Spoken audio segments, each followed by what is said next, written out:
Om Shanti and good morning.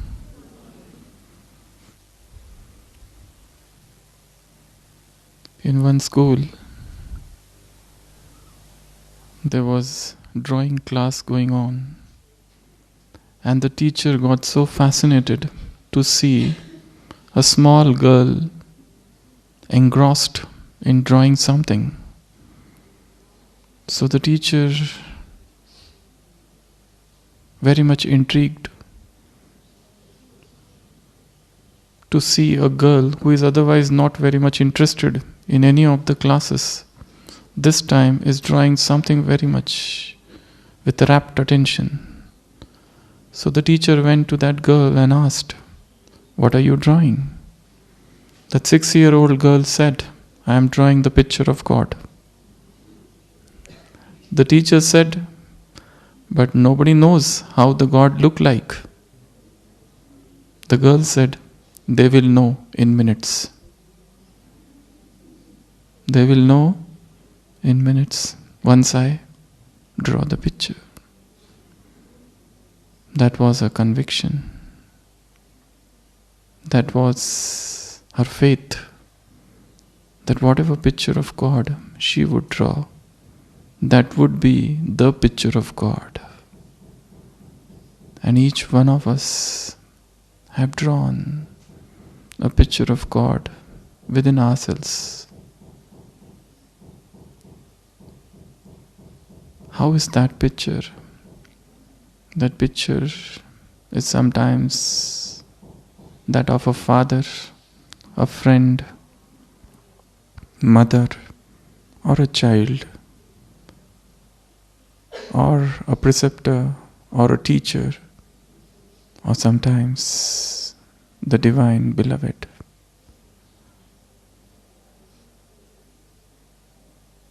How do we see Him?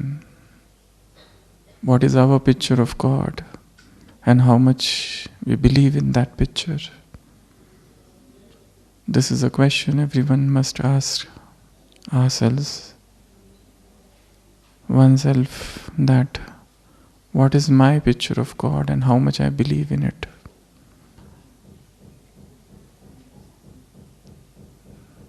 This thirst to know God, this thirst to understand Him, this thirst, as in today's Avyakta Murli, in the morning Baba said, to accept and to get merged in the love of God. This is what is wanted. One is to go and to listen to Him, to see Him and to listen to Him, but another is to accept and to get drowned, to get merged in that love of God. That is what Baba wants. So what is my picture of God? What is my picture of Baba? And how is this divine love for me? And to what extent is the deep thirst within me to know Him, to understand Him, to get merged in Him? In fact, the very basic desire of every humankind is union. But then he doesn't know the real union, and which is with the divine. And that's why he keeps on searching that union at the physical platform, which is often met with frustration, or it becomes addictive, and he can sometimes never come out of it. But there is another platform which is non-physical, which is spiritual, which is metaphysical, which is platonic. And at that platform, when the divine union takes place with the divine beloved, the soul really is satisfied. The soul really reaches that level of fulfillment. And that thirst is in each one of us. A small child tells his mother at the time of sleeping, Mother, please wake me up when I get hungry. I am sleeping. Please wake me when I would feel hunger. The mother says, I need not to wake you. The hunger itself will wake you up. I need not to wake you if you sleep. If you are really hungry, that hunger itself will wake you up. How far is that hunger within us? In the path of devotion, they say, there's only one thing which is needed to realize God, and that is restlessness. That is intense desire to know Him, to understand Him.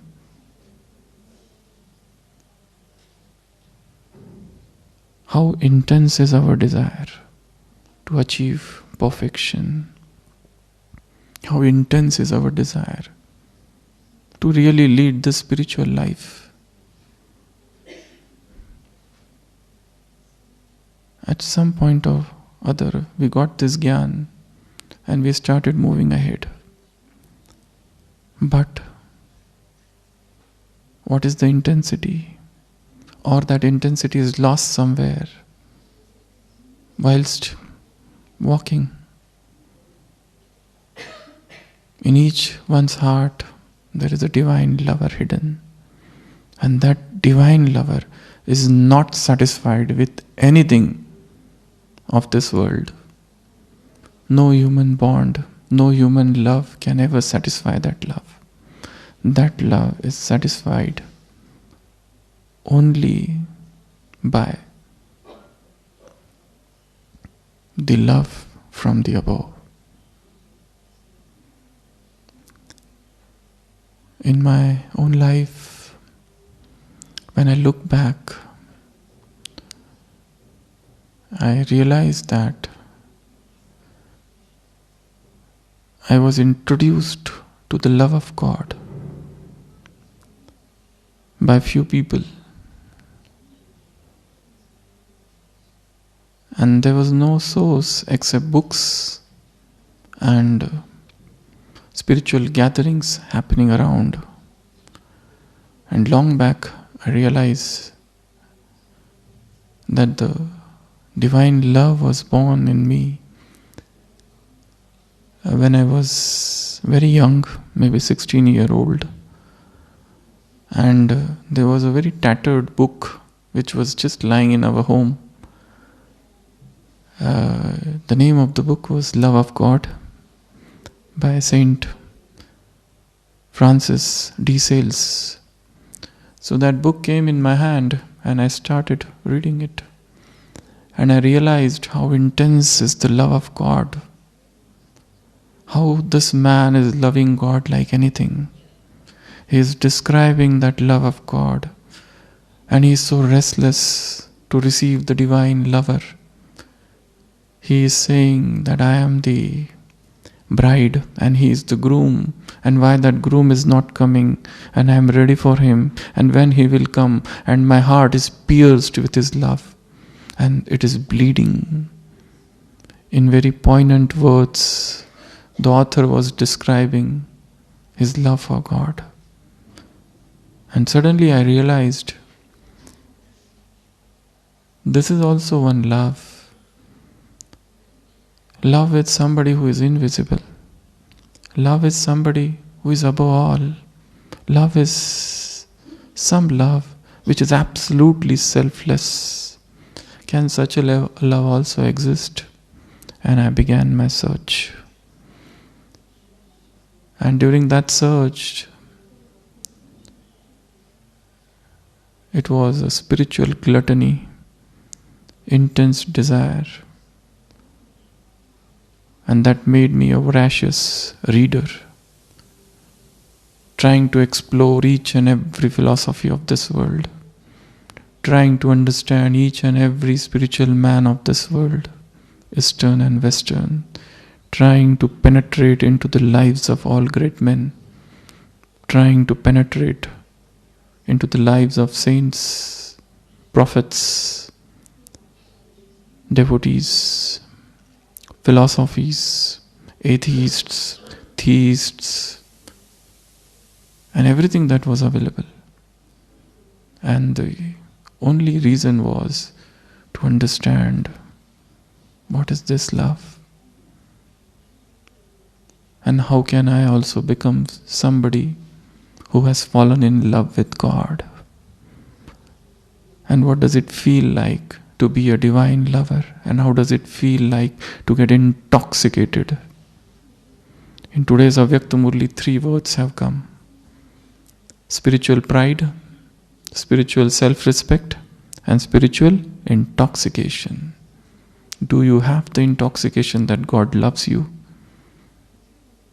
You are yogis, you are cooperative souls, you are loving souls. You are those who are loved by God, and that's why the world loves you. Baba has used all these words. So when I was in that period of search, I felt I must also reach this platform of divine love, of loving God above all. We have tested enough of this world, and we have tested enough of the material love, and that has always met with some or other sort of frustration or disenlightenment. So there is always a desire in the heart to love the highest, to know the highest, to achieve the highest. So we are very fortunate children of Baba that we got this love as property, as Baba said in today's Murli. The devotees are thirsty for a drop of love. Even the other people, they want love. They don't want money. Money they want later on. But first they want love. And whatever love that we get from humans, that's limited. That cannot be unlimited. When Mahatma Gandhi was in Africa, he wrote a letter to one saint of India, and he told him that here I found one couple, and the lady, the wife, loves the husband so much. I have never seen such love before. And that saint of India, somewhere in Gujarat, in Baroda, Raja Chandra, he wrote back, what is there in this love? Have you seen a servant also loving and devoted to the masters? So I don't see much difference. Even this love of the servant for the master is much, much greater and bigger than the love for that wife to her husband. So why are you so attracted? I don't see much difference. And Mahatma Gandhi wrote, that was really a big revelation to me, that I was saying that this love alone is the biggest love. But there are so many other people in the world who love each other or even more, in more intensity. So he said I was little disillusioned. So this is what worldly love is. And to have experience of divine love, to have deep experience of divine love, needs some preparation. Divine love is not so cheap that each and every soul can get so easily. Though on the surface, today Baba said, every one of you Baba loves, but then deeper experiences demand deeper renunciation.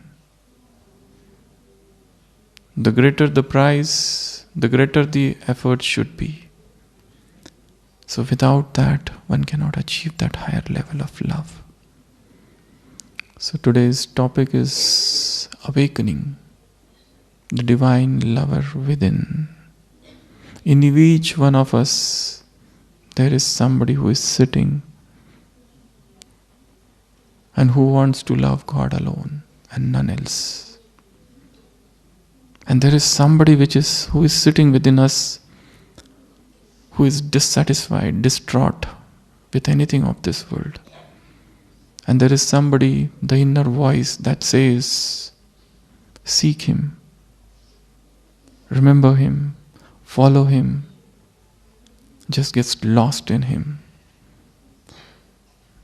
What is that experience of getting lost in the love of God? Has any one of you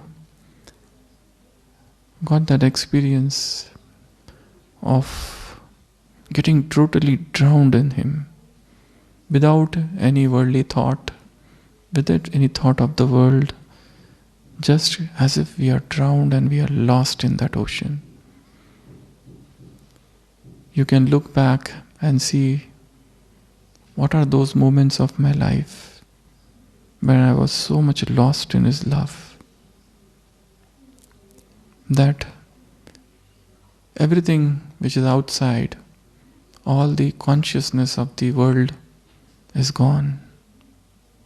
Can such an experience take place? And that would be the real experience of timelessness, bodilessness, egolessness, where even the time is stopped and the soul feels as if it's soaked in some other world.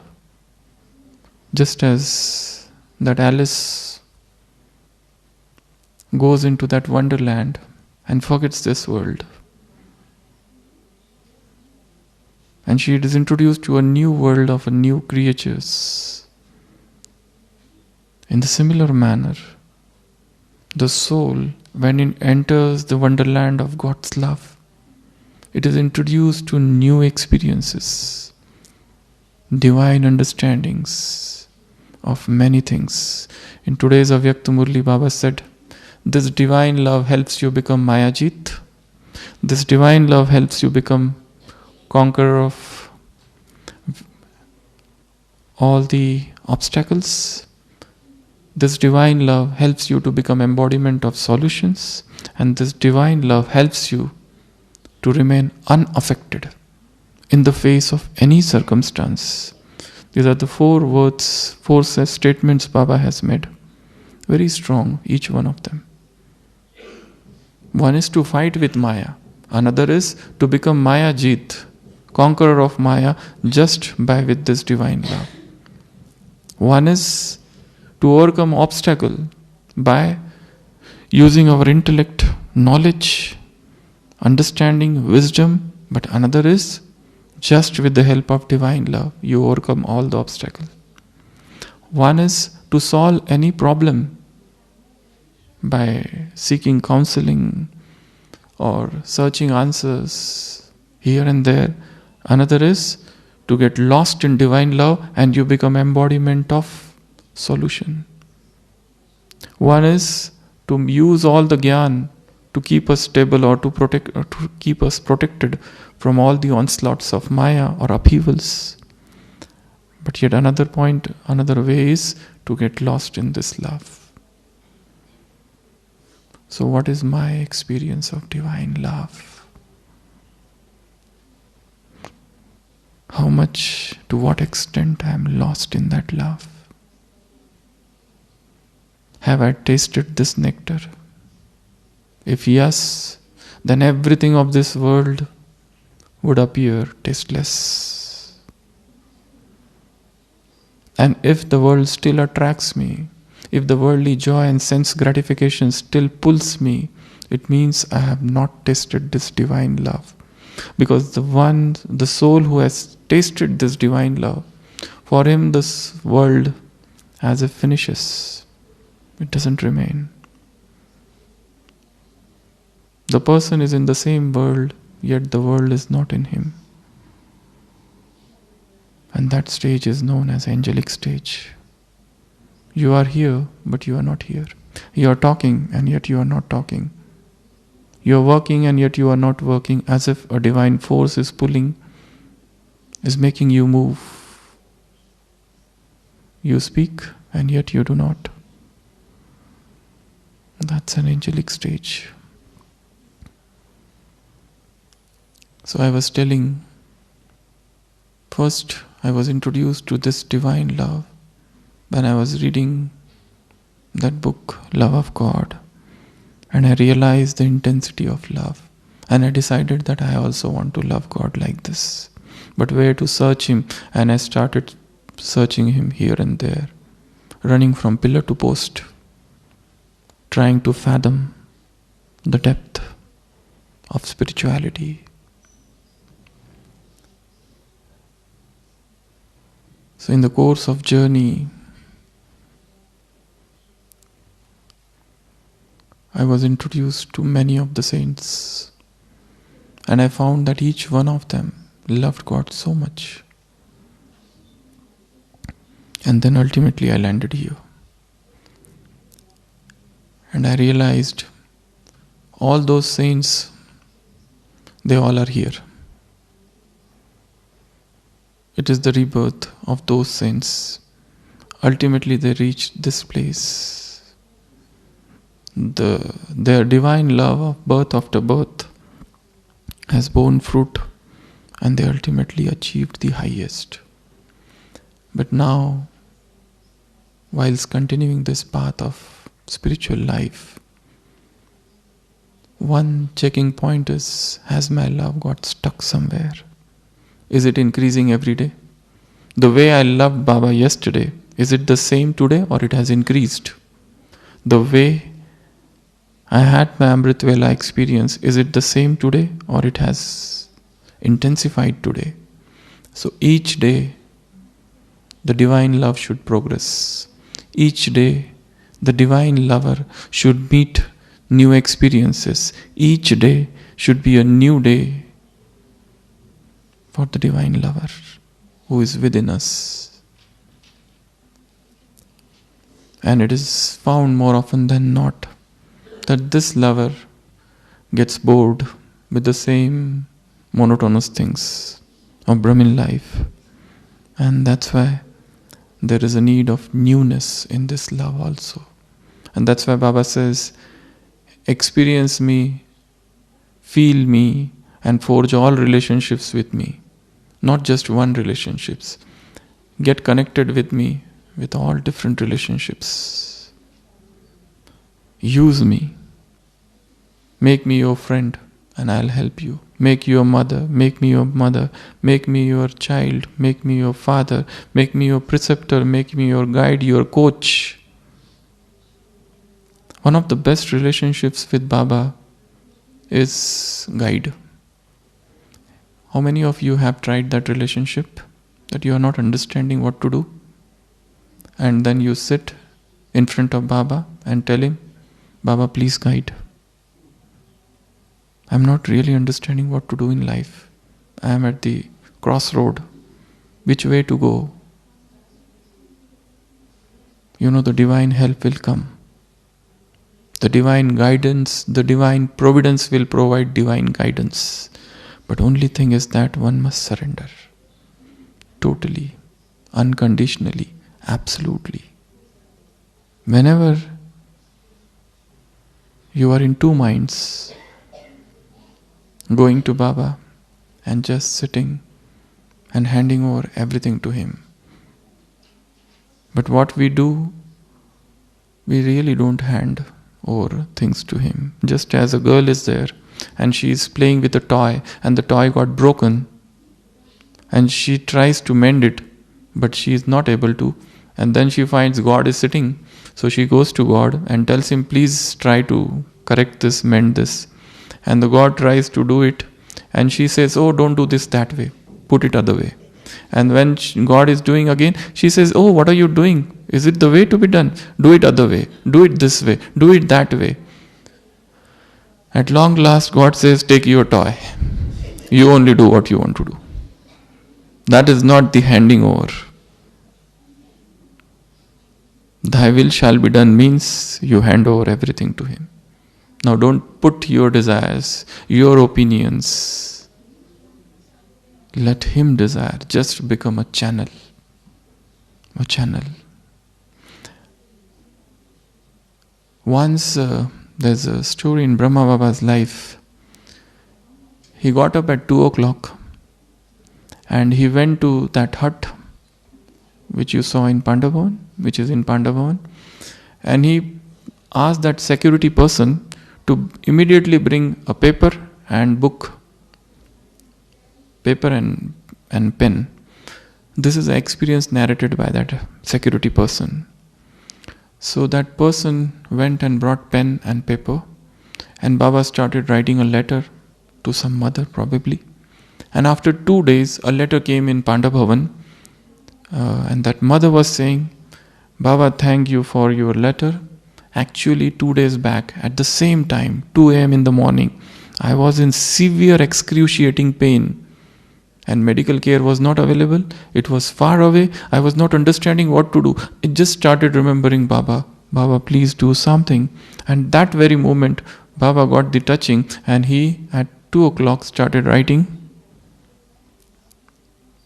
to that mother, and she replied back after 2 hours. So what is this? Pain is there, but she surrendered her pain, even the pain. That's a great task. If one is having physical malady, even to hand over those physical maladies or illnesses or sicknesses to Baba, to God, that's a great stage of surrender. We as doctors in hospital, we see hundreds and hundreds of BKs, and they come to us with many of their problems, physical problems and physical illnesses. And the real test of a yogi is during the time of illness. When there is an excruciating pain, all the Gyan vanishes somewhere. Nothing stays. Person becomes irritable. Nothing remains. That's what we have seen. But yes, there are some souls who are very much tolerant, very, even in that stage of extreme discomfort, they are so stable, so calm. Both things are there. Both varieties are there. There are others who are so sensitive. They have been talking about and giving lectures about power of tolerance. And now, when they have to give only a single prick, and they will scream and shout like anything. That is our experience which we see every day. Where has gone that power of tolerance? Even physical tolerance. We have seen dadis, many dadis, how tolerant they were. Many dadis got admitted here, and they left the mortal coil also. And we have seen, you give them prick here, those veins are papery skin, very difficult to take any line. And even if you get, after 1 hour, it is out. Then you take another line. I remember Dadi Janki, few years back, was very critically ill, and I was accompanying her. We were in Mumbai, and she was bleeding profusely. Extensive tests were done, extensive. No diagnosis could be made. Every procedure was repeated. Nothing was... They could not clinch the diagnosis. And then her hemoglobin was dropping, it had become 6, and blood transfusions were going on one side. On another side she was bleeding, and they were putting her to a battery of tests. Every test was done twice, every procedure was done twice, but to no avail. And she was suffering. But we saw she was thinking about giving class in Om Shanti Bhavan. I was really looking at her. She is bleeding. And she was thinking of which party has come in Madhuban. And double foreigner must have come. And I want to meet them in Gyan Sarowar. And she was having these thoughts. And ultimately a time came when the bleeding could not be stopped. Ultimately we all sat together, took the decisions. No, whatever will happen, let it happen in Madhuban. We are not going to keep her here. We brought her to the airport In the airport also she was bleeding. And we brought her back to Shantivan. And when she reached Shantivan, the whole car, it was in blood. And then she was in her home, and then she felt so okay. And within 2 days, her bleeding stopped. And we gave her blood there only, and she was all right within 3 days. And on the 5th day, she was in Diamond Hall giving class. So that was the divine miracle. And that was the divine miracle of God, I will say. She is a standing challenge to medical field.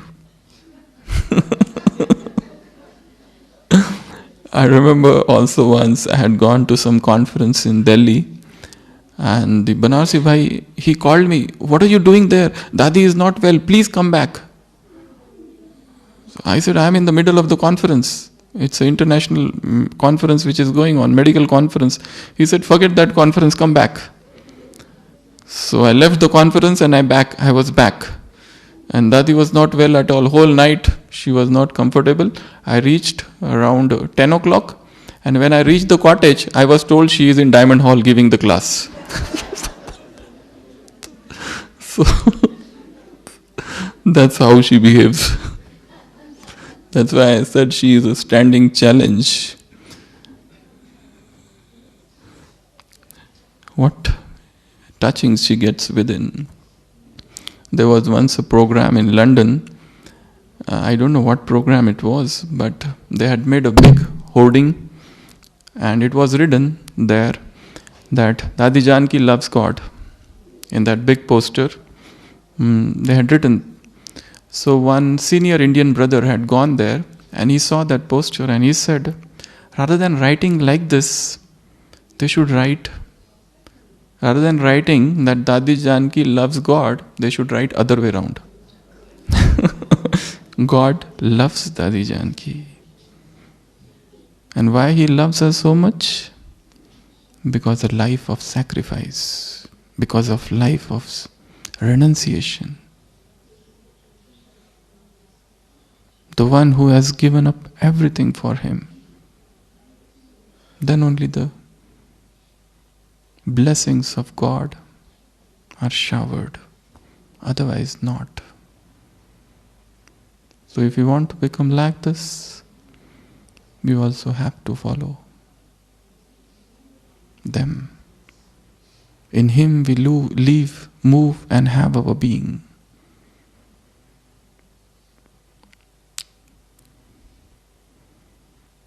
So there is a divine lover within us. And who is sleeping. Let's awake that lover. Let that lover seek the highest love. And what are the ways to wake up this lover? You know, you have heard of Kumbhakaran? Who was he? Who was he? Anybody? Brother of Ravan. And what else? What he used to do? What was his favorite occupation? What he used to do? He used to sleep. 6 months he used to sleep, and then he used to wake up. So his favorite vocation, job, hobby, habit was to sleep. Now, if you know Ramayana, they tried various methods to make him get up. Okay? When that sleeping Ravana, the sleeping Kumbhakarna, they tried various methods to wake this Kumbhakarna. Have you seen that picture of Ravana sleeping and a Brahma Kumari putting knowledge in one ear and from another ear is going out? It's there in our course book. So, very senior sister of our institution was explaining this knowledge to the teachers and telling that teachers, look at this picture. What do you see? Teachers said, what is there? We explain this picture every day to students. A Brahma Kumari is there. She is putting knowledge into the ear of Kumbhakarna and it is going out of the other ear. But the teacher said, the senior sister said, look carefully. This Kumbhakarna is carrying a badge. So that Kumbhakarna is There's a Brahmin who is sleeping. So it's a special picture which was made. A Kumbhakarna with a badge. Because Brahmins themselves are sleeping at present. They are sleeping in the sleep of ignorance. They are sleeping in this world is sleeping in the sleep of ignorance. Brahmins are sleeping in the sleep of forgetfulness. Vismriti. Brahmins are sleeping in the sleep of carelessness or laziness. Or there is a vast, uninterrupted digital sleep which is going on at present. Digital sleep. Or sleep of mistakes.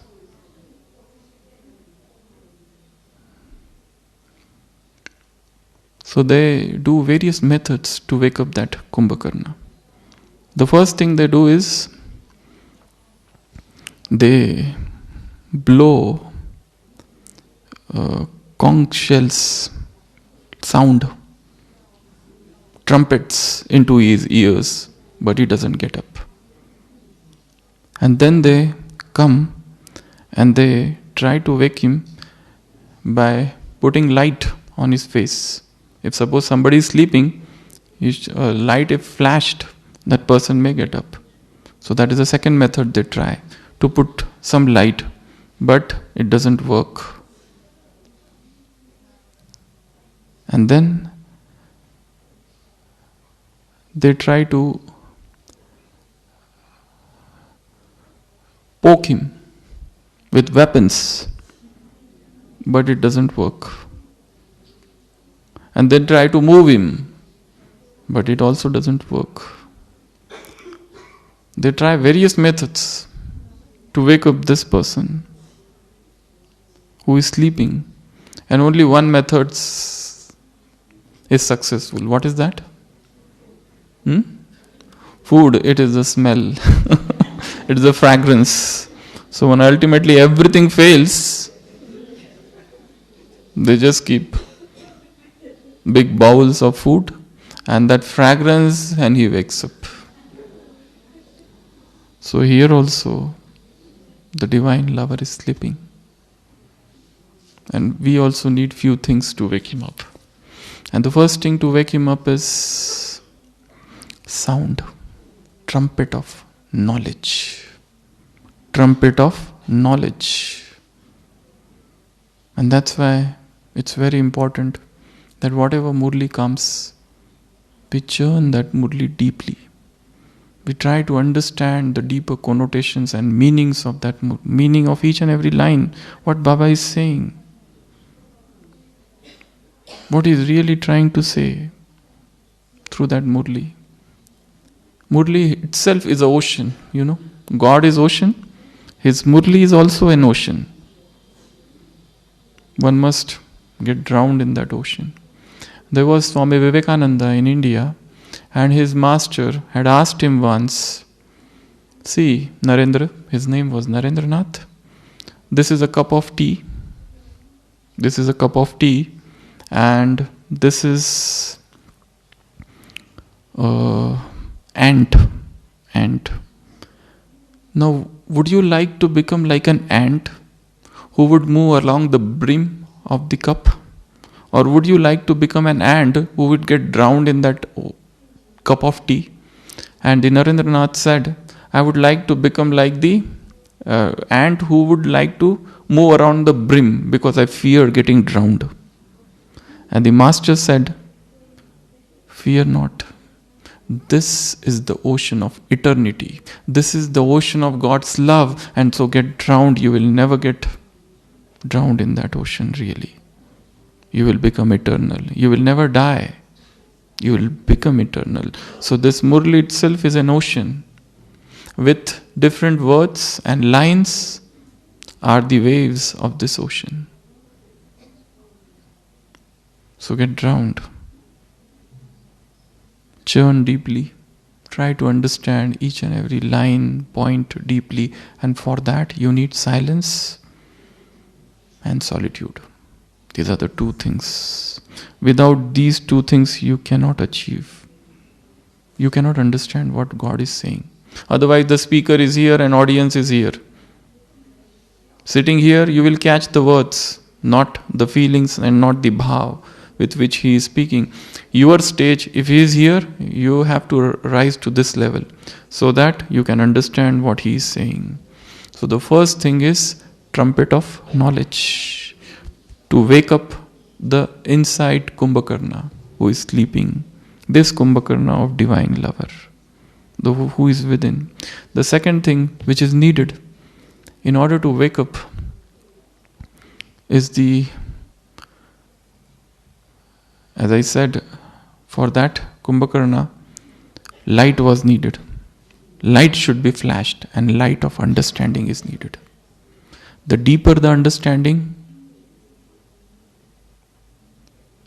the more newer meanings of this same Murli will come to us. For example, in medical college, when the students enter the medical college first year, they read a medical book. For example, they are reading about heart attack. And second year, they again read about heart attack. Third year, they again read about heart attack. But till that time, they have not seen the patients. They are just reading because they want to pass. Their only aim is, which is most important question which would be asked. And they should not miss. And then once they pass that, they start seeing, they have internship. So they start seeing patients. And then they try to correlate few things.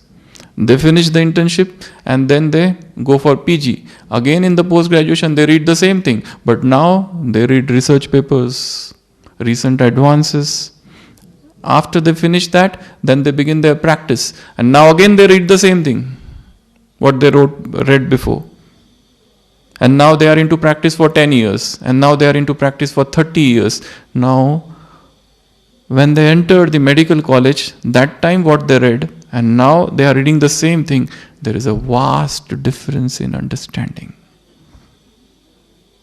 In the similar manner, here also, in the spiritual college, in the spiritual class, when we entered this college, we read one Murli. Okay. And then after 1 year, we again read that Murli. Then after few years, we again read. And now we have many bitter, sweet experiences of life also. Also in the Brahmin family, some very bitter experiences. And now the understanding has changed. So one must always try to go in depth in order to understand the same thing, but in a newer light. So, this second thing which is needed is this light of understanding. The third is, as I said, poking. That Kumbhakarna was poked. So here a pokings with vairag is needed. Without that we will not wake up. Some disinterest for this world. The world has lost its glory. Let's start a brand new story. That experience should come. You know, when that Mahatma Buddha, when he left his family and in the middle of the night he went to take the life of renunciation, the charioteer who was there with him, he said, at least look back once. See back. See the beautiful palace. See your wife, your children, everything, you as an emperor. Can't you see back? Just see once before you take up this final decision to give up the world. And Mahatma Buddha said, I see only flames of fire. I see only flames of fire. When one has got such unlimited disinterest for this world, then only the divine love takes birth. Otherwise, the soul who is attached to this world, he cannot hope to love God. Love of God is such a higher thing. You cannot serve two masters, world and God. Inside, there has to be a subtle, deep vairag, disinterest for this world. I don't want anything of this world. I want everything of that world, which is Baba's, which is God's, what He is giving, His attainments and His everything. Nothing of this world. So, some poking with vairag. And then for moving that Kumbhakarna, they tried to move him. Here, there. So that moving is seva. Loving Baba means loving his seva. What is the definition of love for Baba? Anybody? To love Baba means to love what? Anybody? To love Baba means to love what? Just to keep on chanting Baba, Baba, Baba, Baba, Baba, Baba. Is that the love of God? Jesus Christ says, not everyone who cometh and saith, Lord, Lord, but he that doeth the will of my Father shall enter the kingdom of heaven. Simply chanting his name is not love of God. To love Baba means to love his Murli. To love Baba means to love his yoga, Rajyoga. To love Baba means to love his seva, his service. To love Baba means to love this Brahmin family. To love Baba means to love this yajna, this sacrificial fire. To love Baba means to love Madhuban. To love Baba means to love center. To love Baba means to love those instrument souls. To love Baba means to love his home. To love Baba means to love his kingdom. So love has got, to love Baba means to love Srimat. Love has got so many definitions. One cannot say that, I love Baba but I don't like this family. These are dangerous people. I love to keep away from them. They are highly non-cooperative. Because they don't cooperate because they feel that we don't want to create new karmic bondage. Let him remain sick. Why should we serve him? Because if we serve, then karmic bondage would be created. So they feel that, they say that we don't love this family. For example, a woman is there and a neighbor comes to her and she says, you are very good, you are very beautiful, I love you, but your son, he is nuisance. Just get rid of him. Will this woman love that woman? Her neighbor? Never. So we go to Baba and Baba, we love you too much. But keep me away from your family. I don't want them. Will he love us? So love of Baba means love for Brahmin family. Love for Baba means love Madhuban. Love for Baba means love center. Love for Baba means love the instrument souls. Love for Baba means love his Shrimat. Love his Gyan. Love whatever he has taught. That is the real love for Baba. Otherwise it's no real love. So to wake up that internal, intrinsic, sleeping lover, we need service also.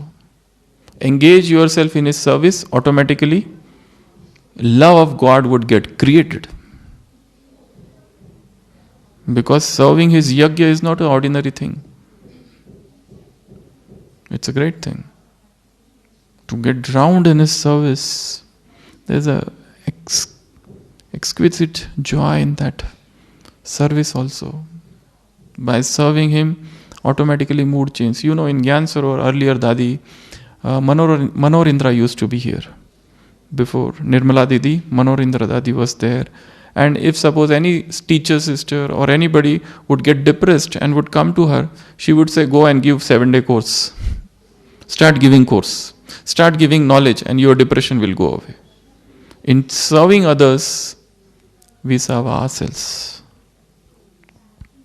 So to wake up, we need some moving. And then for waking up, we need some jerks also. You know, when somebody doesn't wake up, what you have to do is give jerk. The jerk of smriti or awareness. Bring back that awareness. Who I am, what I have to do, what I am doing here. Bring that awareness. And even if somebody doesn't wake up, you need water. What you do is, you pour water on him. Then he wakes up. So you need the water of divine love to wake up the lover who is sleeping within. So water of divine love. And when everything fails, how that Kumbhakarna got up? With the fragrance of food. So here you need the fragrance of purity. Purity is the very nature of soul. Extreme purity, spotless purity. A purity where there is not even a trace of vicious or sensual desires. Such purity where you feel those vibrations of purity, where your every word is filled with vibration of purity, where your every thought, your every fantasy, your every imagination, your every relationships with others, they are filled with purity. Such purity. So these are few things which are needed to wake up the internal sleeping giant. So let us wake that divine lover which is within us. Om Shanti. Any questions? I was told to stop at 12.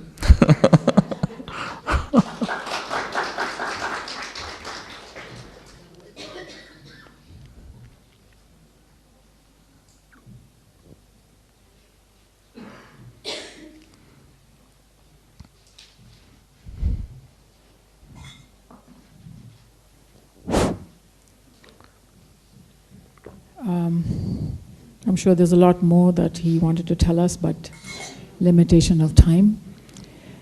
And questions are always there, burning.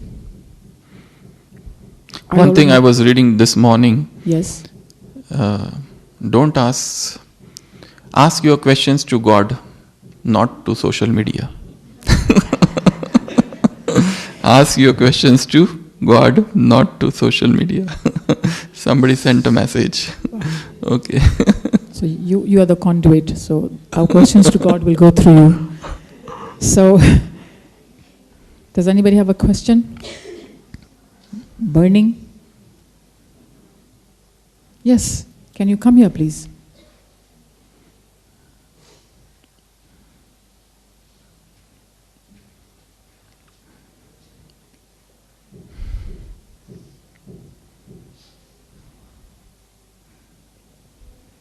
Om Shanti. I want to, what struck me is that you always very sharp, very precise and extract the key points from Murli. Can you share how do you do it?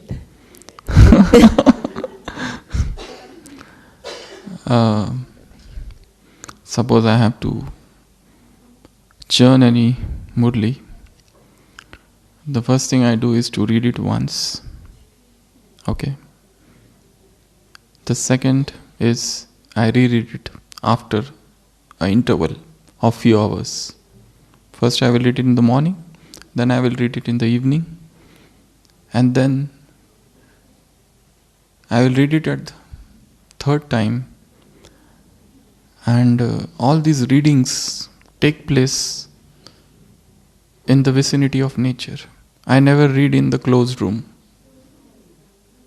I never read any hard copy. I read everything, most of the things online.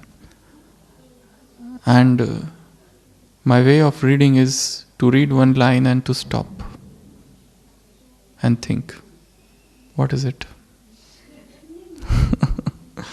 Sometimes I take 1 hour to just read few lines. And I love to read sitting in mountains, near lakes or greenery, hearing the chirping of the birds, or looking at sky, stars, the moon, feeling the fresh air around. So I read, I stop, I think, I reflect. So this is done multiple times. And suppose I have to give a class on it. And then many times it has happened that I entered into an absolutely bodiless stage. And in that bodiless stage, I leave the Murli down and move across the universe, and whatever other people of the world have said about the same point, suddenly that comes to my mind, and I try to correlate, and multiple correlations take place on their own, and then whatever that comes out is the result. So it's not just one reading, but it's more of journeying, trying to understand the meaning of even single word or sentence, and then going to Baba and trying to ask him directly, what exactly do you mean? This is said by you 40 years back, and I am sitting here in this jet age. How do I understand and how do I correlate? And one more thing, what I share with Baba, that I am going to speak this in front of few souls. Please let me speak only those things which they want. Nothing of mine should get mixed, and that should come out from my mouth, which would hit them, and that would give them the solution to their some long-standing chronic problem. That's how I do it. Well, amazing answer. I have a question. In all your talks, or most of your talks, you talk about these saints. About? These saints, like Indian saints or other saints, or Francis of Assisi, how they were lost in love, how they were wandering, and they didn't think about the world, anything like that. We are not that. We are here, right here, in this age. We have, sometimes I find even in service, there's so many duties, responsibilities. Somewhere Baba just goes away. We say Baba is with us for 1 minute and then he goes away. To be like these saints, to be like these saints, because when I listen to these classes, I feel that urge to be like these saints, that extreme love that they had, that intensity that they had no duty or responsibility. All they had to do is sing, dance, go around, and like whatever. But of course, there was a lot of renunciation, complete renunciation, broke all social norms. Do you suggest we read about them a little bit to get that feeling? You don't suggest? I don't suggest. Actually, whatever I read, that was before coming in Gyan. Because that was intense thirst and intense quest to know the things. And it is not even it was not just to know them. Because if I see back, all those things came to me on their own. I was going and searching and searching and searching, and things were coming to me. I was not after them. They were coming unto me. And they were narrating that this is this, this is this, this is this, this is this. And ultimately I reached. So your question is, one thing I will tell about all those who are in this yajna and those who are outside of this yajna. These saints, they had only 3 subjects. We have 4 subjects. They had their knowledge, Gyan, and they had yoga, whatever yoga they were doing, and they had those dharana, imbibing few principles or some virtues. They did not have the subject of service. They did not have that subject of service the way we have. In fact, sometimes I feel that service has diluted our tapasya. Because we have to do service. We have to do so many things. So we cannot afford to become like him, like them, those who give up the world and they just do only sadhana, only tapasya, nothing else. In fact, if we do that, probably we will reach a very higher platform suddenly for some times. Even Dadi Prakashmani had done that for 1 month. And she said, stop everything. All Madhuban Nivasis, don't do anything. I think it was 91 or something, when there was a tapasya varsh year. Dadi had said, stop everything, all Madhuban Nivasis, they have to just do tapasya. Nothing else. Even those experiments were done. But those saints were of the past. In that phase, in that period of time, though they had intense love for God, but they did not realize God, really. God has come now. And we have realized Him. And we have understood Him. So what He has told us, first subject, second subject, third subject is important, but fourth is also important. And one more thing, in fact, in one way they were karma sannyasis. They had given up the outside duties. But here, if suppose we look at the life of one center sister, she has to look after so many things. Just look at the life of any brother. He has to concentrate on Amrit Vela, his Murli. Also, he has to do a job throughout the day. So we can't become like them. But then, our vairagya, our disinterest should be internal. Doing everything outside and yet getting detached immediately. This is what is needed. For example, you go for doing some service, you do it with all your heart, all your mind and all your soul, but the moment you finish it, you come out as if nothing is you have done. That is the highest stage of perfection, a balance.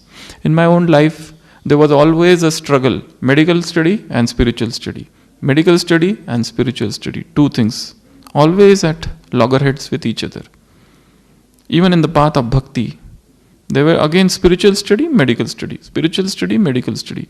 I was always wondering what to do. But now I don't see that conflict. Medical thing is going on and spiritual thing is also going on. So ours is a life of balance. There, they did not have any balance. There was only spirituality, that's it. Even though they used to follow all the principles of celibacy and everything, as Baba says in Murli, they did not teach their followers to follow the same thing. So, ours is a greater task, higher task, as per the Srimad. What we have to do is continue following the Srimad, continue creating and striking a balance of spirituality and the material life. Or rather, it is spiritualizing everything which is material. In today's Murli, while talking with Kumars, Baba said, whatever laukik you are doing, convert it into alaukik. Whatever laukik you do, feel this is alaukik.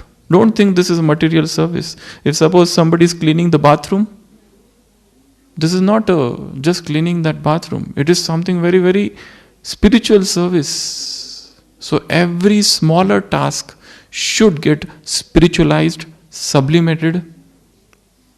So spiritualization of the material things. This is our knowledge. Thank you. Anyone? Anybody from brothers? Brothers?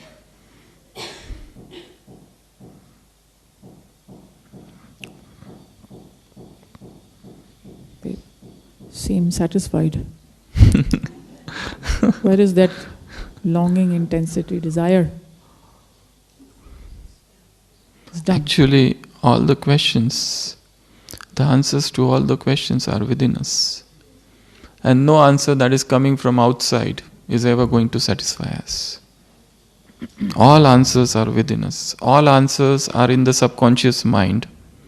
And all answers you will get in the deeper stages of yoga.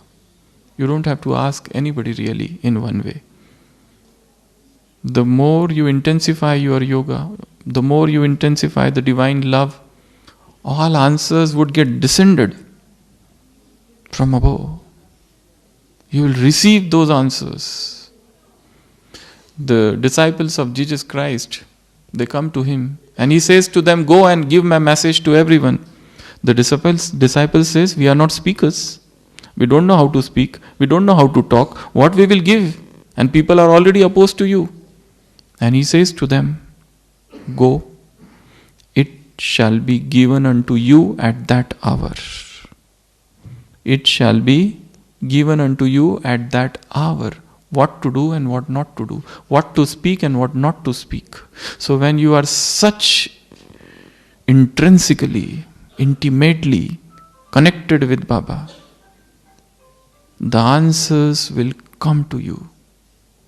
How many answers we are going to think? I don't know what conditions are going to come throughout the day. What maya, what upheaval, what karmic account, what person who will come to me and oppose me throughout the day. I have no idea. And I don't know I cannot plan what I have to speak. That will come at that moment, at that hour. Only thing is that I have to keep my connection very strong with Baba. And the answer will come. Still, any last question? Then we'll take a short meditation. Anybody?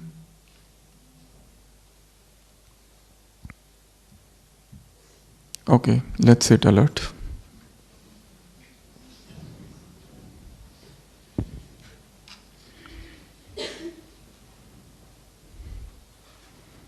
In today's special effort, which comes every day in the Murli, Baba said, just like Brahma, Baba, you have to become angel. Just now you are angel and then you become deity. So we'll practice seeing our perfect form in front of us and letting it merged in my being.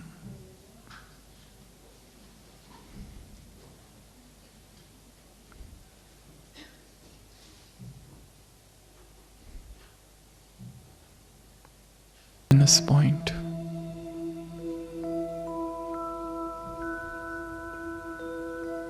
The radiance around me.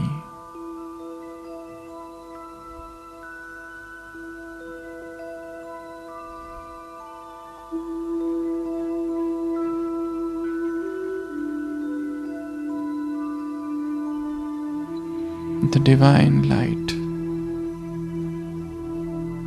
permeating each and every core of my being.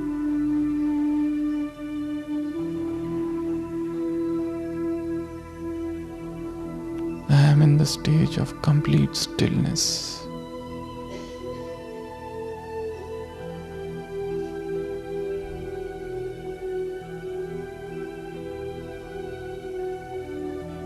I see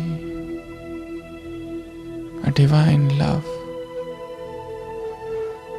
filling my entire being.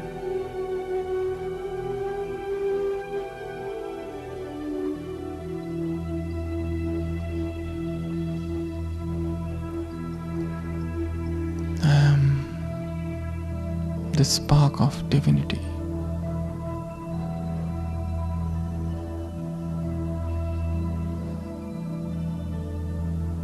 Complete bodilessness.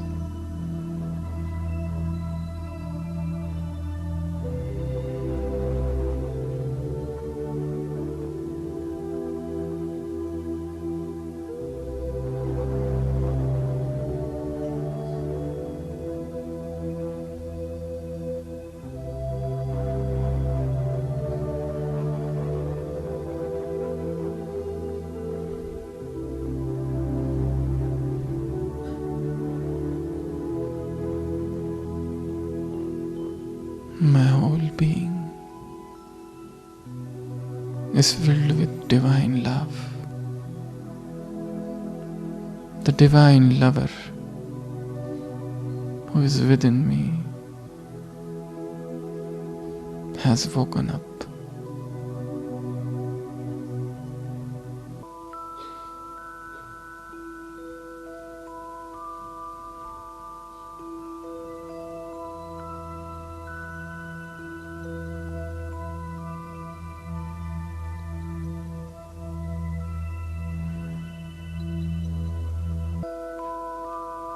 He is my own perfect form. How much bright, what radiance, filled with divine luminosity, shining, a flawless being,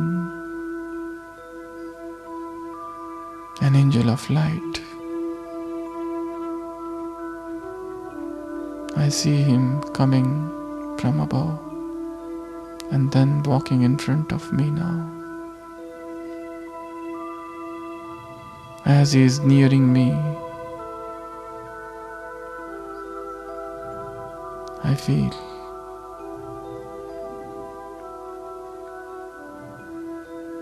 all forms of perfection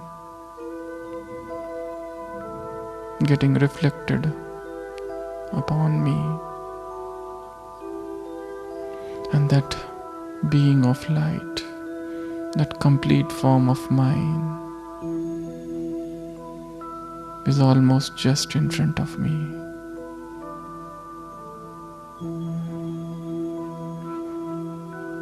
None of my weaknesses are in him. my imperfections, my defects, my failings, my faults.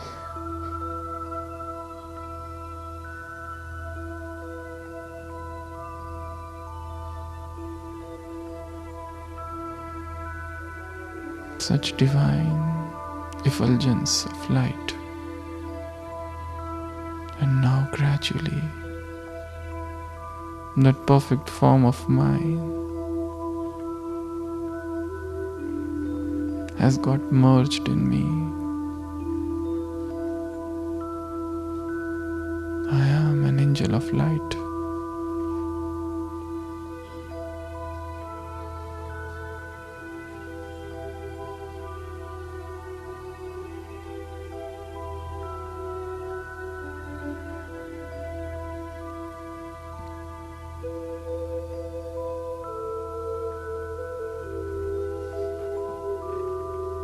Deeply I feel him within.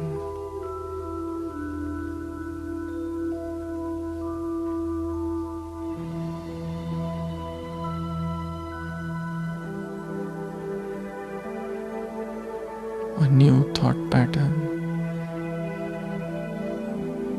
a set of new sanskars.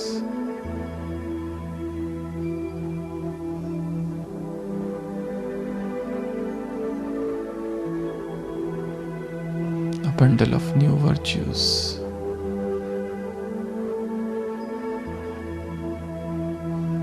I am an angel of divinity.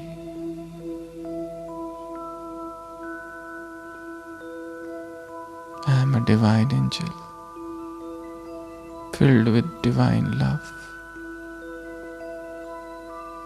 I am a divine lover who has woken up.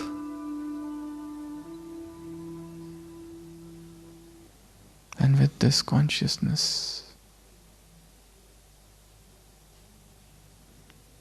let me spend my day, my life, in deep silence, solitude, spreading the self-same divine love across the world.